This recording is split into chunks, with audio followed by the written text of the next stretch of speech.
Hello everyone, Grim Fury here. Happy Halloween! Yes, I know it's a day early, but hey, I do my videos on Tuesdays, so happy Halloween a day early. Wasn't exactly sure what I was going to do for this video, so I decided I'm going to go ahead and dress up in the costume that I plan on wearing when I go and stop by to visit a couple of people at my job tomorrow. For those of you that can't tell, I'm dressed up as the main character for Fallout 3. I've got the Pip-Boy here and playing Galaxy News Radio. And yes, I know this is the Pip-Boy from Fallout 4, but hey, you know, what are you going to do? They don't have the Galaxy News Radio on Fallout 4. I don't have the game. I don't have the system to play it. So I'm putting the two together anyways. I came up with this costume last year, and this is what is in-game called the Sexy Sleepwear. I don't know what's sexy about it, but hey, I didn't name it. That's just what it's called. But anyways, yes, the Pip-Boy, it's Bluetooth enabled, so you can pair it to your phone. And I used a program called Audacity to record audio off of Fallout 3 on my computer, and I made almost 8 hours worth of Galaxy News Radio sound files, saved them to Google Play, paired my phone to my Pip-Boy, and now I have Galaxy News Radio playing over my Pip-Boy as though I was actually the character in the game. I know, dedication, what can you say? But anyways, I was trying to think of what I was going to do for this video, so I decided I'm just going to share some Halloween memories and maybe, you know, a somewhat scary story. Well, for one thing, I hope all of you will have a safe Halloween. You know, take care of yourself out there, be safe, you know, look both ways before crossing the street, all that good stuff. Don't get yourself hurt. Don't take any unnecessary chances. And we want you all coming back safe and sound. At the most, a tummy ache from eating too many sweets. Me personally, I won't be eating any candy. I have been on the keto diet for almost 2 months, so sugar is pretty much out of the question. Except maybe a little smidgen once a week or so, but it's not going to be part of my diet. Anyways, I don't have a whole lot of memories from, you know, being a kid on Halloween. I do remember in downtown Ontario, Oregon, where I was raised and lived, well, almost half of my life. I've spent the rest of it here in Oklahoma. But I remember wearing all those real cheap costumes made of the, you know, the thin plastic tunic and the, you know, mask with the little rubber band that you could barely see out of and couldn't breathe out of, and the little slit, you know, for the mouth for you to try to breathe out of, which you couldn't. Basically, all you did was stuck your tongue out of it, and sometimes scratched or even cut your tongue on it from doing that. But I remember me and my brother, you know, going trick-or-treating with my mom, and going just around the neighborhood, and we even used to go to the local mall where almost all the shops would be open just for trick-or-treaters. And you go in the mall, you go up one side all the way to the back and then down the other, and you'd have yourself quite a haul. But the funny part would be is my brother, he had one of those, I mean, they were heavy-duty plastic back then. You know, the little pumpkins, probably about that big around, had the black strap-like handle. And his pumpkin would be full about halfway. And so my mom would have to be stuffing candy in her pockets and in her purse. and my brother would have to stuff it in his pockets as well. Me, I didn't have that problem. Mine was, probably this tall and about, this big around in the middle. So when we'd be out trick-or-treating, we'd have to make 2 or 3 stops to the house, and my brother would have to go into our shared room, and he'd have to dump his little pumpkin out onto the middle of his bed, and then we'd head back out. My pumpkin would be a third of the way full. We'd go out for probably, I don't know, 20, 30 minutes or whatever. We'd have to come back to the house, and he'd be dumping his little pumpkin back out in the middle of his bed, and mine would be 2/3 full. We'd go out again, and then by then, we're headed home, and I'm sitting there cramming, stuff into my pumpkin because it was completely full. I remember more than once, like stuffing an apple or an orange, whatever you got from those one neighbors, and just packing that down in there. But yeah, we got so much candy back then, and of course, we'd have to dump it all out in the middle of our bed, and just so he could just look at this huge haul that we had, big huge pile of candy, and then we just kind of spread it out and just kind of think, oh, what are we going to eat first? Oh, and I remember that candy would just seemed to last forever. And of course, you'd end up finding something, 1 or 2 pieces, several months down the line that, fell off the bed when you weren't paying attention. Oh, the memories of trick-or-treating. Not like it is nowadays. But I just remember those old costumes. Did any of you have those, costumes growing up? I'm sure I've got, a few viewers that are my age or fairly close. I mean, did you have as much of a hard time as the rest of us did wearing them things, seeing through them, breathing in them? I know it wasn't easy for me or anybody else. I couldn't tell you, what any of the costumes were that I wore that were that style. Actually, I remember one. I was C-3PO one year. I have no idea. My brother was a stormtrooper. I remember that now. Kind of an odd combination, but hey, what are you going to do? But yeah, and I also remember when I was young, I was in the Cub Scouts, and one year we were doing a haunted house. Wasn't a very big one. We just kind of put it together in front of the police station, and it was one you could walk from one end to the other in probably, I don't know, probably about 5 minutes. Obviously, you're not going to walk fast because it's dark. But I remember helping put that thing together, and as we were all putting this thing together, the adults were like, okay, we have to make this spot here because this is where Dracula is going to hide, to jump out and scare people. And this is where the Wolfman is going to jump out and, scare people. This is where Frankenstein is going to be. So I remember I memorized where the monsters were going to be, so that that night I went in with my brother, and I knew the little hidey holes and the little secret passages. So instead of going through like I was supposed to, I went the back way so I could sneak up on and scare the monsters.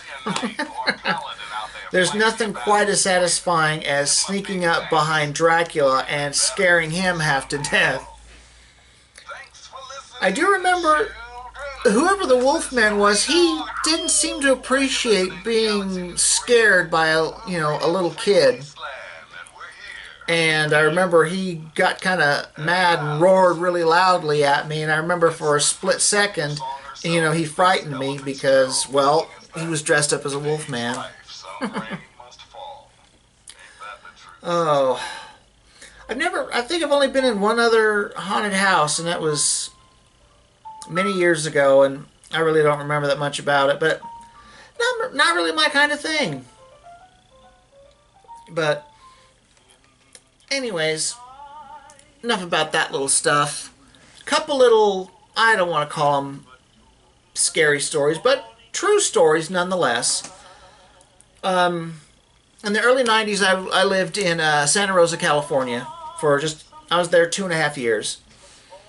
And at one point, I was living with this one gal, and come to find out, the apartment that we were sharing, it was her apartment, was inhabited, I guess you could say, by a spirit or a ghost. Not one that we could physically see. We did not, know it at first. Her and I were sitting on the couch watching TV, and I heard this double click sound coming from the bedroom. And I got up and looked in there, and that bedroom had one of those big walk-in closets. And the closet door was open, and the light was on. And I asked her, I said, "Did you leave the closet door open and the light on?" And she, said no. So I went in there and turned the light off and closed the door, and went and sat back down. Probably less than a minute later, I heard that double click again. Look in there, doors open, lights on. And I told her, something weird's going on. The doors open again and the lights on again. I said, let me try it again. So I go in there, turn the light off, and I'm doing, the whole, talking about it, all right, I'm turning the light off. The switch is down. I'm pushing on it. The light is off. I pulled the door closed. I'm like, all right, I'm pulling the door closed. I'm pushing on the door now to make sure it's not going to open. Then I went and sat back down less than a minute later. Double click again. I look in there, closet door's open, light is on. Now we're starting to freak out a little. And we're thinking, what's going on? What is this, or who is this? And, what's the purpose of them doing this? And I don't remember which one of us came up with the idea, but one of us thought maybe it was her deceased sister, older sister, Lynette, that had been killed in a car accident way before I knew this gal. And I think it was me that said, well, maybe it is your sister. Maybe she's just trying to let you know that, she's near, that she's watching over you. I said, why don't you just say hi to her? And so she just, kind of looked up around and said, "Hi, Lynette, I'm here. I'm okay." And I got up, turned the light off, closed the door. Nothing happened the rest of the night. And I'd say maybe once or twice a week, we'd be doing whatever, and we'd hear that double click, and the door would be open, and the light would be on, and we knew that was her sister. I don't know, saying hello, saying I'm here, I'm watching, over you, I love you, whatever she was trying to convey doing this. And as long as we did not acknowledge her, and we just went and turned the light off and closed the door, she would keep opening the door and turning the light on until she was acknowledged. Usually we both acknowledged her, but at the very least, I made sure it was, her that did it. Otherwise, I figured Lynette doesn't know me, or didn't know me. I'd never met her. So, and the weird thing is, that's the only thing that Lynette ever did to make herself known, And I remember the gal I was with, she was like, I wonder why she chose to open the door and turn the closet light on. And I'm like, what are you complaining about? It could be worse. We could have walked in the apartment and seen all the furniture stacked up on top of the kitchen table. So we got off easy. And it's a good thing your sister loves you. So, she's just doing this just to, probably just say hello or whatever. Yeah, she did that, off and on for, I don't know, I'd say once a week for probably a good 2 or 3 months, and then it stopped. It just didn't happen again.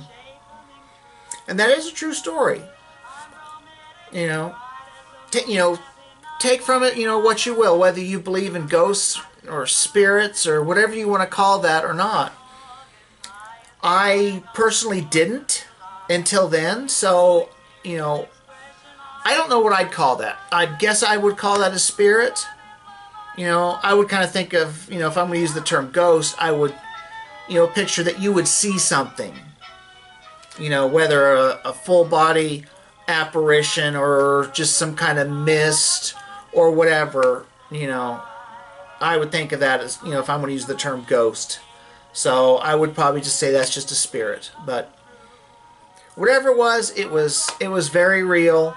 It was very scary for a little bit at first until we realized, who we believed who it was.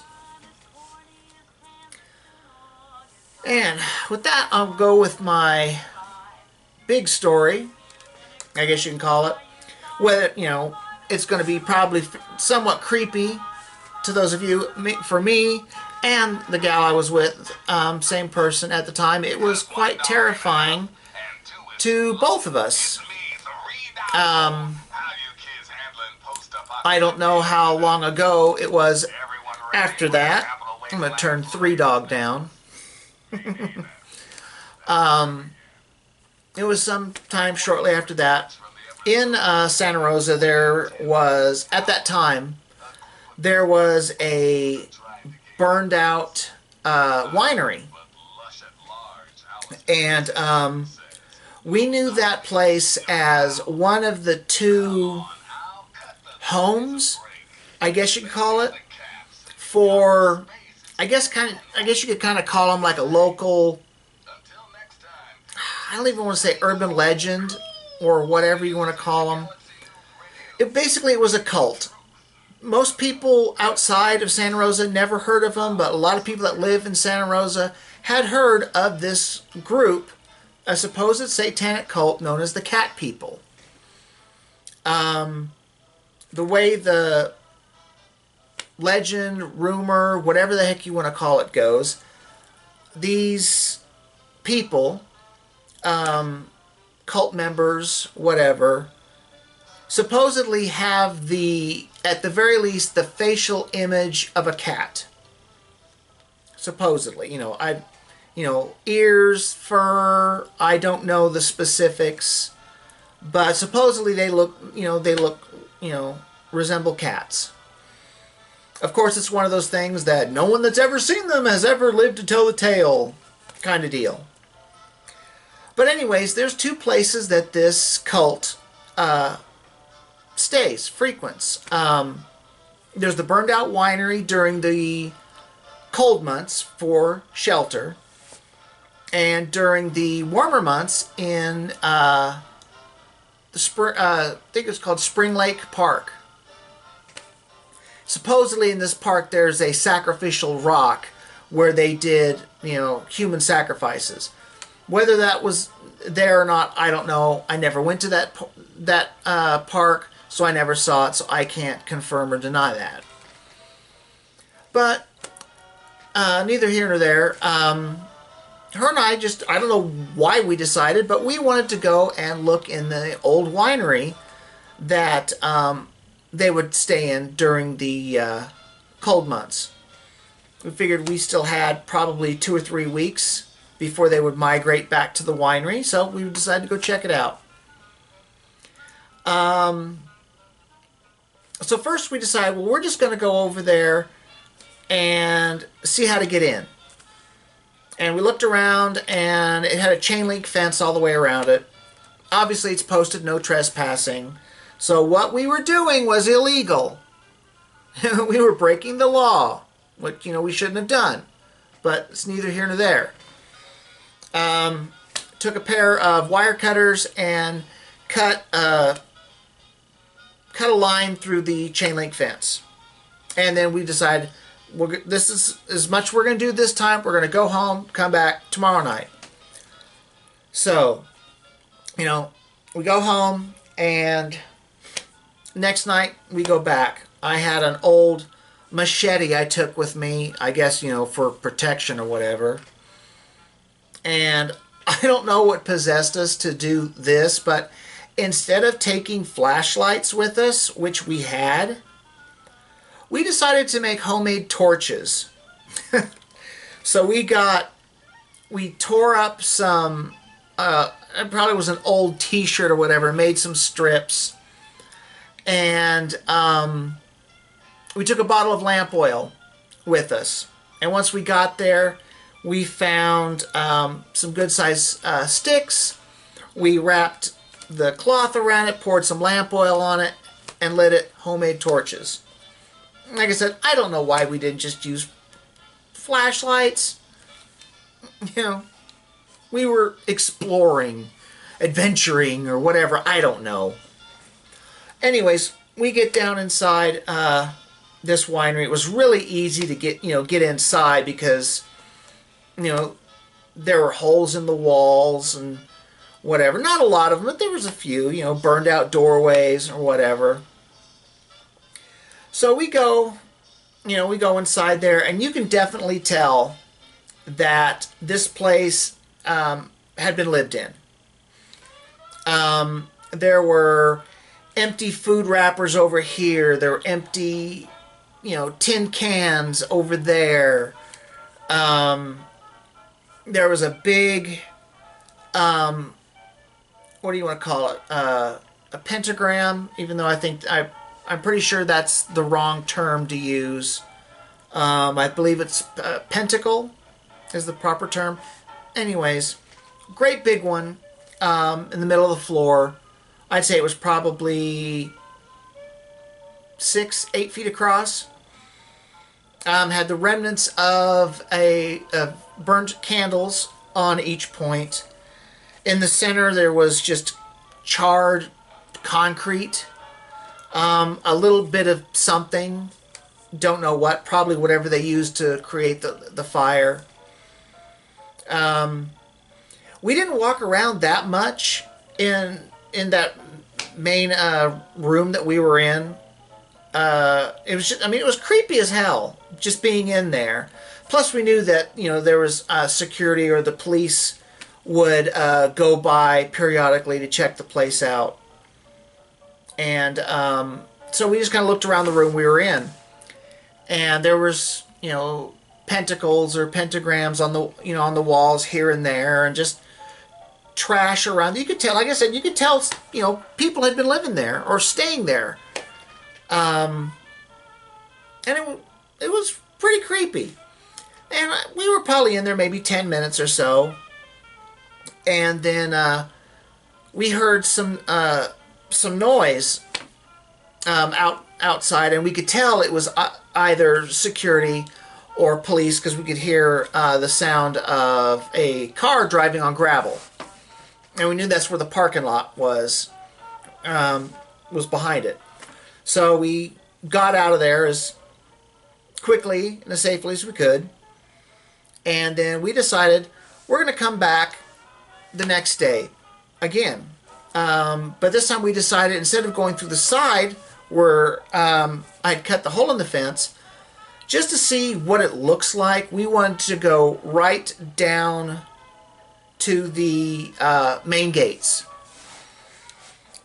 Now, the building itself is set a ways off from the road. I'd say it's probably maybe 300 feet. You know, probably not completely accurate, but this was in the early 90s, so, you know, you're going to have to forgive me. And, of course, there was a sidewalk that went perpendicular to the road, and then there was the sidewalk that came off of that went straight to the building. And so we decided we're going to go on that sidewalk and we're going to walk to the front gates. I'd say probably the first halfway from the road to down the sidewalk, it's all open. But then once you get about halfway, they have basically, I think they were grape arbor hedges, about 5 feet high on both sides. And these grapevine hedges or whatever went all the way to the gates.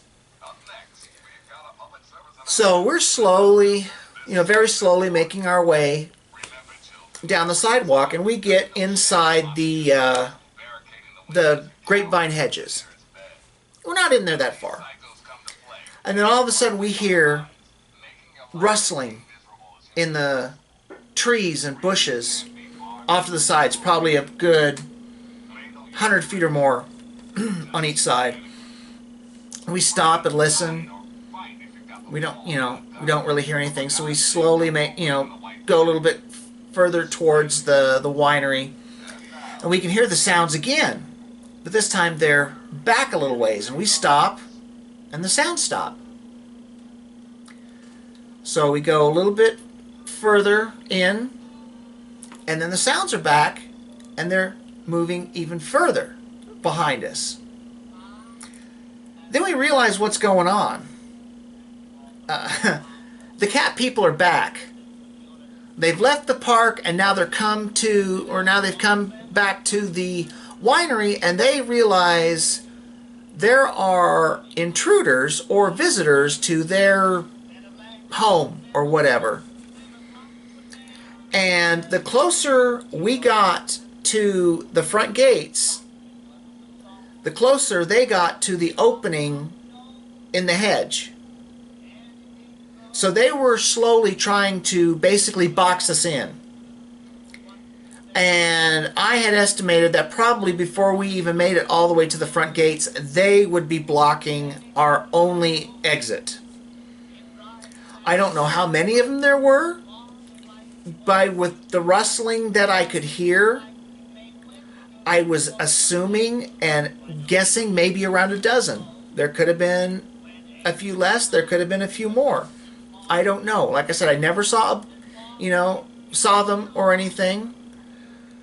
So I don't have any idea.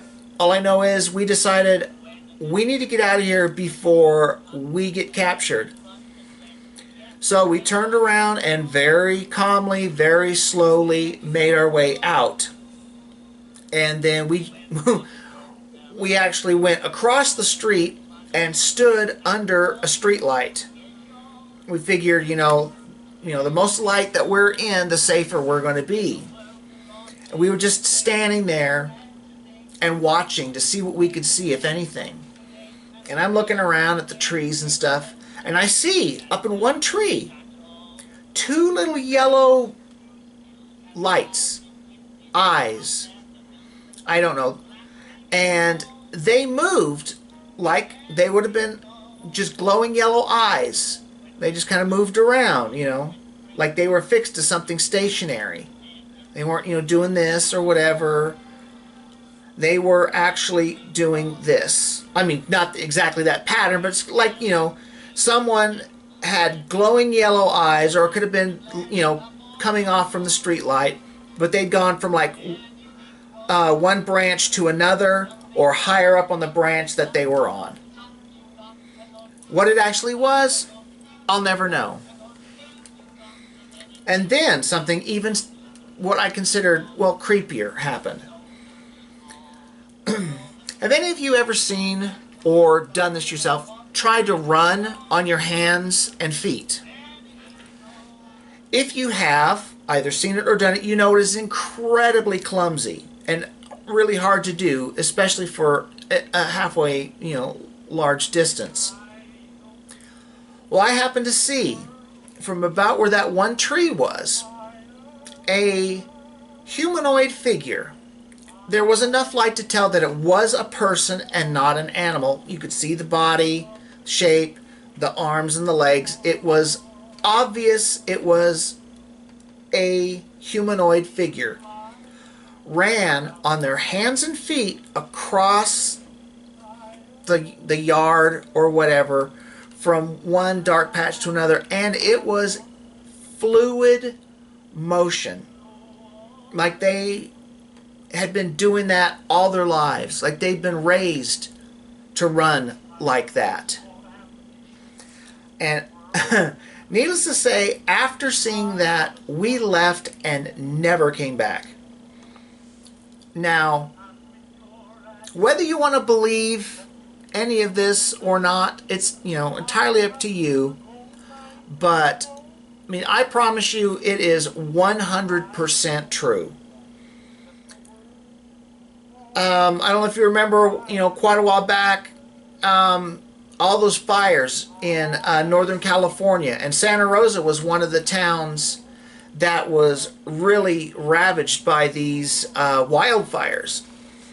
Well, I'd gone on there looking up a map to see where the fire line was and everything, and trying to see, you know, if some of the places I used to work and where I used to live, if it was, you know, had been hit by the fires. And I was looking at all these comments that people were saying, and I happened to mention the old winery and the cat people, and there were people there that lived in Santa Rosa that know about it.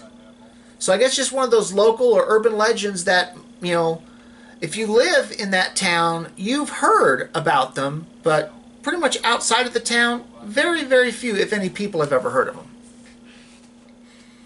So anyways, all I can say is I have no idea if that building is still standing or not, but if you ever find yourself in Santa Rosa, don't go near the winery or in that park at night, because whatever those guys, gals, creatures were, they're nobody to mess with.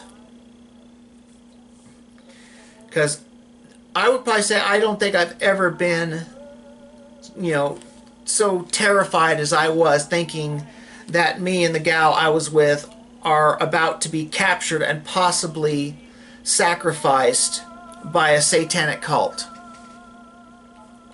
Not my kind of deal. But a perfect story for Halloween. So, I think I'm just going to leave you with that, and I'm going to wish you all a happy and safe Halloween. I hope you enjoyed these few little memories. If you did, please like, share, and subscribe. And I hope you'll join me next week for another video. Don't know what it'll be. Could be a rant.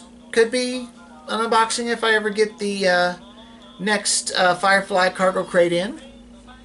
But I wanted to do something for, you know, for Halloween. So, in costume, sharing memories of when I was a kid and when I was older. And so anyways, like I said, I hope you enjoy the little memories. If you'd like, you know, share a spooky or creepy memory that you had, or if there was a local legend or something like that, you know, where you live now or where you lived when you were growing up, you know, share the story down below. You know, we can see what kind of little stories or urban legends and stuff that we can collect for this video. So, you know, share your stories, you know, scary or not, share your memories. And like I said, please have a safe, happy, wonderful Halloween. I hope you all get tons and tons of goodies, and hopefully no tummy aches. Pace yourself, you know. I'd hate to, you know, find out that so many of my friends are just, you know, laying in the middle of their living room floor with a chocolate ring around their mouth, covered with, you know, the remains of fun-size candy bars, you know, and having to miss work because they're sick. That would not be a good thing. So, anyways, thank you, you know, once again for joining me. I hope you enjoyed this video. And I'll be wearing this costume when I go to stop by my job tomorrow to visit a couple of friends briefly. Don't have to work this year, so I'm, you know, not going to be doing anything. So, thank you one last time. Please like, share, and subscribe. And I hope you all will join me next week for another video. And we'll see what we have in store then. Alright? Thanks again, guys. I love you all very much. And I will see you next Tuesday. Bye, everyone. Happy Halloween.